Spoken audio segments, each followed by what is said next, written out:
সজনে ডাঁটার সিজন এখন চলছে।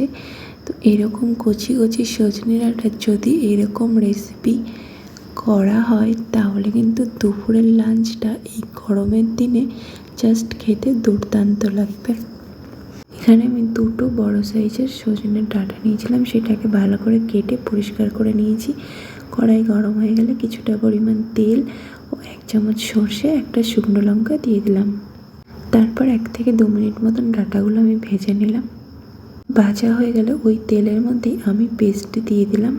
পেস্টটা মশলাই ছিল কালো ও হলুদ সর্ষে, গোলমরিচ আর কিছুটা পরিমাণ সাদা তেলের পেস্ট। ভালো করে আমি ভেজে নিলাম। তারপর টমেটো কুচি অ্যাড করলাম। মশলাটা আমি ততক্ষণ ভাজলাম যতক্ষণ না মশলা থেকে তেল ছাড়ছে। তারপর দুটো সেদ্ধ করা আলু ছিল, সেটাকে আমি হাতের সাহায্যে ম্যাশ করে এর মধ্যে অ্যাড করলাম। আলুটার সাথে মশলাটা ভাজা হয়ে গেলে ভেজে রাখা সজনের ডাঁটা অ্যাড করে দিলাম। 1 থেকে 2 মিনিট ভাজার পর এখানে আমি জল অ্যাড করলাম।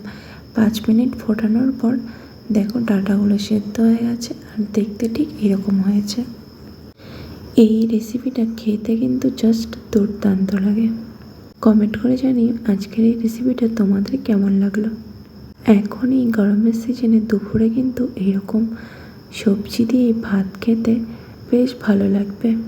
তাহলে চলো দেরি না করে আমি খেয়ে নিই। আজকের মতন টাটা।